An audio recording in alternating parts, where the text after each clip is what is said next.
En primer lugar, no importa el método que se practique de yoga, el cuerpo humano es el mismo, la mente del ser humano es la misma y desde luego el funcionamiento de ese software que tenemos en nuestra mente, sea cual sea el nivel, sea subconsciente, consciente o incluso supraconsciente para los que son maestros de la práctica del yoga, es el mismo. Está totalmente descrito en el Yoga Sutra y se podría, digamos, traducir a los occidentales de una forma simple como la precisión, la percepción y la integración, que son los tres elementos fundamentales o pilares sobre los cuales se debe sustentar una buena práctica de yoga. Ya repito, no importa si son principiantes o son experimentados y tampoco importa el método que se practique. ¿Por qué? Pues muy simple. La precisión es lo que permite discriminar si la sensación de diferencia que se produce entre los hemisferios del cuerpo, entre la banda derecha e izquierda o en la cara frontal y posterior, se produce por una mala postura, es decir, que es imprecisa la postura, o porque esa diferencia es inherente a nuestro cuerpo. Si estamos haciendo asanas o ejercicios de yoga y estamos haciendo pranayamas o ejercicios de respiración y percibimos esas diferencias y sentimos que un pulmón se llena más que otro o un lado de nuestro cuerpo pisa más fuerte que el otro y no tenemos precisión en la postura, ¿cómo sabemos cómo corregir esto? ¿De qué forma lo corregimos? Entonces, si no hay precisión, no sabemos cómo poner nuestro cuerpo en un estado de equilibrio. Eso es lo primero. Luego, la percepción nos permite la comunicación correcta del cerebro con cada una de las partes del cuerpo. Si no existe percepción en la práctica, la conciencia sencillamente no profundiza. Seguimos trabajando con la vista. O sea, corregimos una pierna porque la vemos. Cuando no la vemos no la podremos corregir porque la comunicación nerviosa entre el sistema sensitivo y motor de la propia región que queremos corregir no está potenciado. Y eso se potencia con la práctica, eso se le llama percepción, a un nivel muy bajo, pero es percepción y a partir de ahí, pues más en profundidad. Y finalmente, el yoga se trata de unión, unificación. Nuestra mente no es una mente que esté en un estado de unidad, es una mente que está en un estado de separatividad. Y cuando empezamos a hacer posiciones de yoga nos damos cuenta. Cuando pensamos en el pie se nos olvida el hombro. Cuando pensamos en el hombro se nos olvida el pie.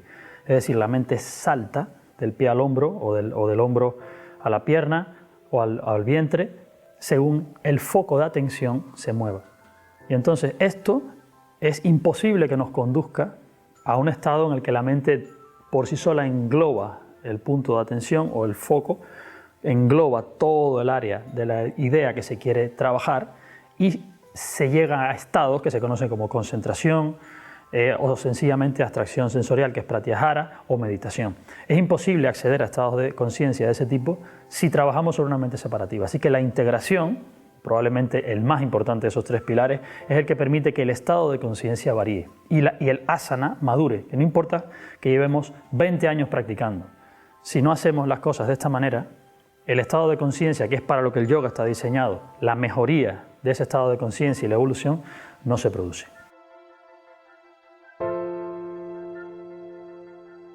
Yo respondería esa pregunta con una pregunta. ¿Dónde está, en qué área de su cuerpo, o de su mente, o de todo lo que les define como ser humano, dónde está la conciencia?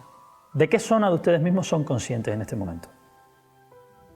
La respuesta es simple, de la piel. La conciencia en el ser humano corriente está de la piel hacia afuera. Sufrimos de una extroversión enorme con respecto a la capacidad de introversión que tenemos. Nos hemos hecho a imagen y semejanza del ojo. Nuestra mente depende directamente del ojo. Somos altamente audiovisuales en este momento. Nuestra práctica depende del ojo. Por eso, cuando hacemos una posición, y todos los principiantes me lo preguntan siempre, ¿podemos poner un espejo para saber si estamos bien? Eso me lo preguntan a diario. ¿Se lo pueden poner?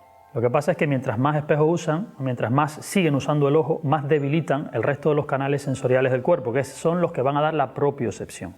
Esa propiocepción del cuerpo es la que genera la percepción directa, o sea, la conexión directa, como una DSL, como Internet, entre el cerebro y cada célula del cuerpo, y no entre el cerebro y el ojo, que le dice al cerebro lo que está pasando en el resto del cuerpo, que es lo que está pasando a día de hoy. El proceso de expansión de la conciencia, que va a la par del proceso de concentración de la conciencia, van a la misma vez, trabajados juntos, permite que se entrene toda la fibra nerviosa del cuerpo y del cerebro para que la mente dé una cobertura adireccional. Cuando al principio la mente trabaja de manera direccional y con esfuerzo, que tenemos que focalizarnos en el pie o focalizarnos en el hombro, no tenemos realmente el hardware de nuestro cuerpo preparado para soportar un funcionamiento adireccional y todo abarcante de la conciencia. Eso hace que tengamos que pasar necesariamente por una práctica precisa en la que el ojo todavía sigue siendo el que geométricamente nos dice que la asana es correcta, para poder discriminar y decir todas estas diferencias que siento ahora, como la postura es correcta, se deben a la deficiencia de mi sistema osteomuscular, nervioso, endocrino, etcétera, etcétera. Y poder arreglar todo esto y ponerlo en equilibrio. Y una vez que llegamos a ese punto, sabemos que el instrumento con el que vamos a observar nuestra mente y nuestro cuerpo es un instrumento que está calibrado y equilibrado. O sea, a partir de allí empezamos a potenciar la percepción. Si empezamos a intentar percibir sin lo primero, obviamente es como usar un microscopio o un telescopio opaco, en el que lo que vamos a ver está distorsionado. Es decir, la práctica es errónea, porque no partimos de un principio equilibrado y un principio cristalino, que podamos ver sin distorsión, lo vamos a sentir sin distorsión. Nuestros nervios nos engañan, para decirlo de alguna manera. Y finalmente, la percepción hay que irla entrenando, hay que ir expandiendo el foco de atención hasta que no sea necesario saltar de un lado a otro.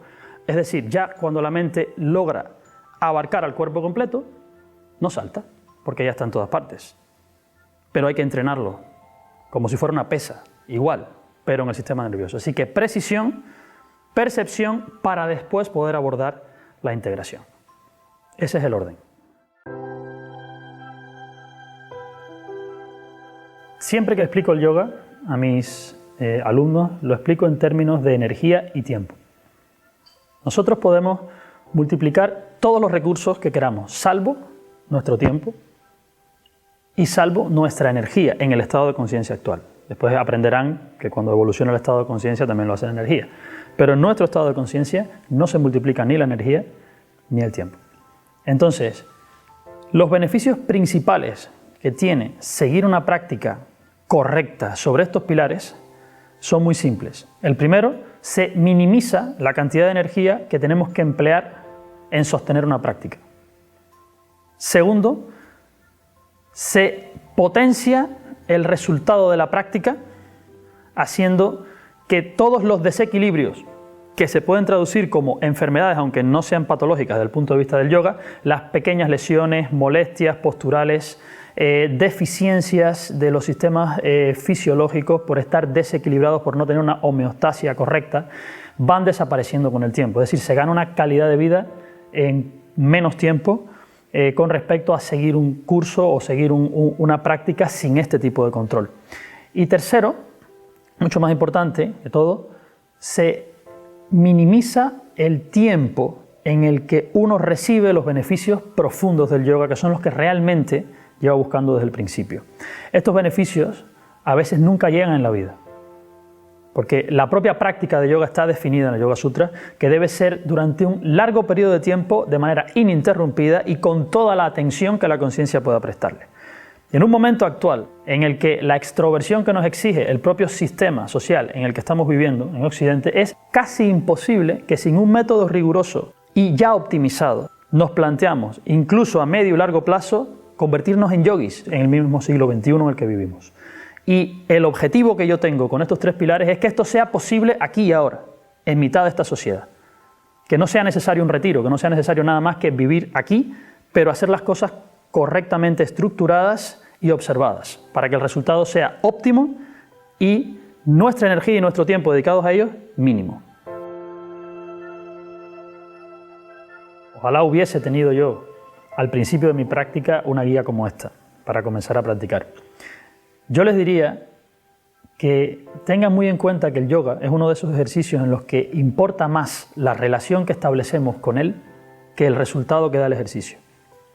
Porque la transformación a la que está evocando el ejercicio de yoga no es una transformación meramente física. Por eso es un ejercicio que no es cuantificable únicamente en resultados de elasticidad o fuerza o equilibrio corporal. Como lo que se está dando en un ejercicio de yoga tiene un impacto profundo que llega al propio foco de atención de la conciencia y llega a nuestro estereotipo dinámico de conciencia, que es nuestro carácter, yo les pediría que, sin olvidar la meta, que es, por supuesto, el aumento de la calidad de vida, les diría, no pierdan tiempo, no gasten o hagan esfuerzos inútiles.